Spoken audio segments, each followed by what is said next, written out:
madaxweynaha dalka Mareykanka Donald Trump ayaa u hanjabay jamhuuriyadda Islaamiga ah ee Iran waxa uu yiri xabad kasta oo ay Xuutiyiintu dhinaceena u soo tuuraan waa xisaab ka go'an Dahraan iyo Iran qubarada iyo falanqayaasha amnigu waxay leeyihiin arrintan waxa ay noqonaysaa dagaal iclaamintiisa si dhaba loo qaatay ma ka hortagi doonaan weerar lagu soo qaaday Iran dalalka Shiinaha iyo Ruushka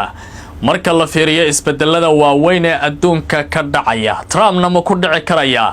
in uu weerar ku qaado gudaha jamhuuriyadda Islaamiga ee Iran barnaamijka caawa ayaan ku faaqidi doonaa sidoo kale waxaan dul istaagi doonaa Turkiga oo saldhig uu ku leeyahay gudaha dalka Syria ballaarin doona isla markaana geyn doona gantaalaha difaaca hawada diyaaradaha dagaalka iyo askar aad u badan tani waa qalqalka iyo dhamaadka Israel sida dadka qaar ay ku tilmaamayaan warbixin ayaad sidoo kale barnaamijka ku daawan doontaan arrintaas ku saabsan madaxweynaha dalka Rwanda Paul Kagame maanta waxa uu weerar ku qaaday mid ka mid ah dalalka Yurub waxa uu mari doonaa tijaabooyinkii siyaasadeed kuwii ugu adkaa ee soo maray kadib markii diblomaasiyiintii dowladda Belgium ka joogay wadankiisa 48 saac gudahood uu amray in looga saaro sidoo kale Belgium waxay tilmaantay in Paul Kagame uu ku ciyaari doono dab isla markaana isaga uu ku guban doono halgeebay iska jireen labadan dhinac oo tinta hore ee taagneed ee dib caabuqeeda oo banaanka u yimidna maxay tahay Afrika ma u gurma doontaa Rwanda marka la fiiriyo dagaalka siyaasadeed oo hadda wajahaya madaxweynaha wadankaas ninka halkan ka muuqanaya waa madaxweynaha dalka Mareykanka Donald Trump nin siyaasadiisa waayadii ugu dambeysaba ay gabadhaclaynaysay aadna looga fiirsanayay adduunka talaabooyin adag uu qaadayay markan waxa uu digniin adag u dirayaa dowladda jamhuuriyadda Islaamiga ee Iran iyo wadaadkan duubka weyn ee Ayatollah Ali Khamenei Trump waxa uu leeyahay talaabo kasta oo ay Xuutiyiinta qaadaan xabad walba oo dhankeena loo soo tuuro iyo isrisaasayn kasta oo aan wajahno oo dhinacaasi ka timaada Yemen mas'uuliyadeeda waxa qaadanaya buu yiri Ayatollah Ali Khamenei iyo sidoo kale dowladda Iran sababta uu ku tilmaamo waxay tahay adduunka diblomaasiyadeynta iyo bustaha waxa la hoos geliyo waa dhamaadeen ayuu yiri annaga cidda xabadda nalagu weeraraya bixinaya gantaalaha nagula tuuraya haddii aan galbeednahay bixinaya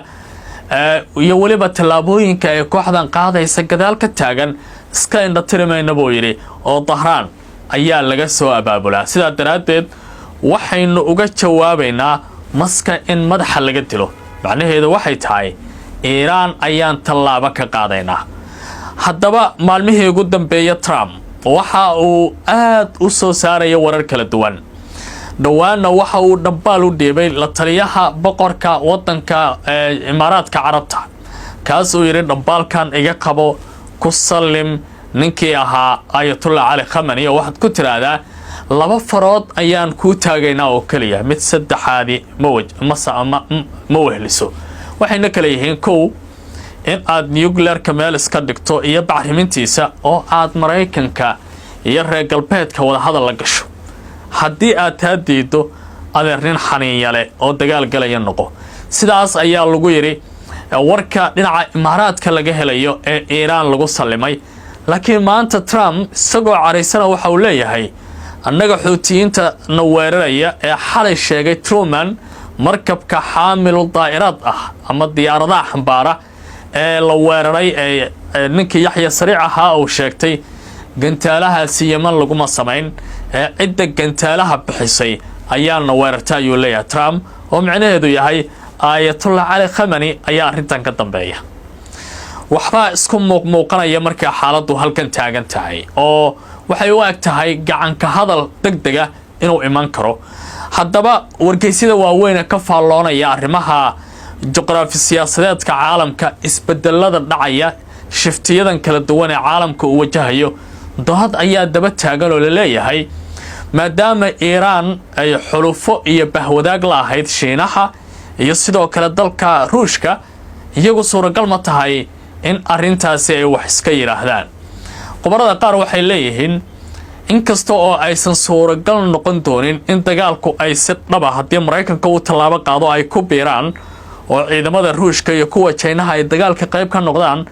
haddana dagaal daaha gadaashiisa ah ayay gali doonaan macnaheedu waxa uu yahay sida dagaalka Ukraine reer galbeedku ay xarbul insfaaf kale ama dhigbaxay ugu sameeyeen nimankan Ruushka ah ayaa iyana loogu sameyn doonaa oo gobolka ayaa la kicin doonaa qorshooyinka NATO ka dhana ayaa meesha ka bixi doona hub ayaa la siin doonaa arrintan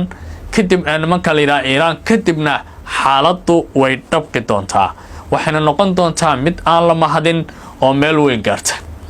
iyadoo marka xaaladdu ay halka taagan tahay ninkii Trump ahaa doodaas adag oo miiska soo saaray Iranna afku joogda gabay oo hoos ay ka diyaar garoobaysa malaha maysan banaanka keenin waxa ay qabto inkastoo hore ay u sheegtay inaanay gacmaha saaran doonin haddana Ruushka ayaa haddana Turkiga ayaa tallaabo kale oo culus oo aad u ballaaran maanta qaaday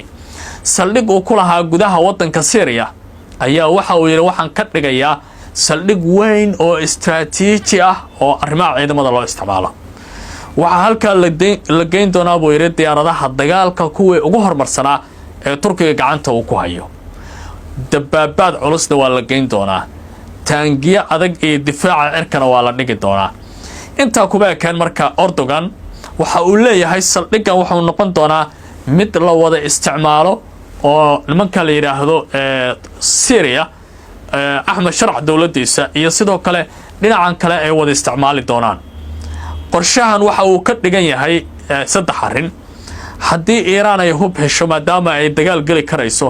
in saldhigan uu noqdo meel ka baxsan Turkiga in laga difaaco dalkaasi haddii buraha Jolan nimankan jooga Israa'iiliyiinta ahna ay soo gudbaan oo dhinaca Syria ay soo galaan in looga hortago si amniga gudaha Turkiga aysan wax u gaarin Soomaalidu waxay tiraahdaa dad intuusan ku soo gaarin ayaa la iska moosaa ninka Erdogan ahaa dad soo socda ayuu arkay durbana waxa uu gaaray inuu iska mooso halkaas ayaa wax lagu falanqeynayaa telefishinada waaweyn ee Carabta ayaa doodaha sida u dhigaya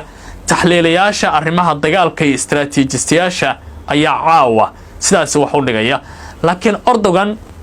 ma inta aysan balaayadu dadka arag ayay wada aragtay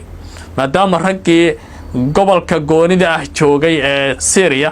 uu dawladii ku afgambiyay Bashar al-Assad ee muddada joogtay lama oga laakiin waxay u egtahay waqtiyada iyo xisaabuhu inay isku aadayaan qodobka naga soo kaxay Afrikaanku keenaya ninkan odaga ah waa Paul Kagame nin muddo dheer talada wadanka Rwanda joogay nin lagu tiriyo aabaha horumarka wadankaas sida dadka u yaqaanaan dad kalena ay ku tilmaamaan mustabid ama dictator muddo dheer wadankiisa jooga ama dictator xariif ah haddii si kale loo yiraahdo ninkan hadda waxa wajahayaa marxalad kulul oo aad u adag nimanka M23 ahaa ee uu taageerayay Konga dagaalada ka galayay gobolada qabsanaya waayadii ugu dambeysay Felix Tshisekedi ninka la yiraahdo dalkaas hogaamiyay ay hayeen darteed ayaa xaaladdu ay sii qaraxday maanta ayuu warqad soo saaray waxa uu yiri 48 saac gudahood dadka diblomaasiyiinta ah ee dawladda Denmark halkaas ku madalay waa inay si degdeg ah dalkayga uga baxaan waxa uu ku tilmaamay koox ama dal aan macno badan lahayn oo gumaysto ah dhiigyacab ah jeclayn dadkaasi iyo dalka reer Rwanda sida daraadeed qaab loola samaysan karo xiriir diblomaasiyadeed oo macno leh inaysan hadda jirin waxa uu yiri dadka aan sidaas hadda idinku sheegayo waa gumaysto hore oo fajista ah muddo dheer dalkan iska fadhiyay sidoo kalena qayb kamid ah wadankan inta qaaday Kongo ku daray maadaama maada dalkeena uu ka yar yahay dalkaasi Denmark waxa sababta uu ahboo leeyahay dalkaasi marka inta uu gaaray wasiirka amuraha dibadda ee dalka Denmark ayaa warqad soo saaray waxa uu PNG ku qabtay ama persona non grata warqada la yiraahdo diblomaasiyiintu aan ma mudna inay dalkeena sii joogaan kuwii Rwanda ee halkaasi joogay oo calaaqaadka waa baxay inta kuma keenay waxa uu yiri Paul Kagame dab ayuu ku ciyaarayaa in wax faansan maaha hadda ninkan odaga reer galbeedka ayay iswajahayaan xaalad adag iyo mid kale ayuu geli doonaa waana tijaabo adag oo siyaasadeed haddii galbeedku ay meesha ku hayaan odaga dheer ee dalkan maamulaya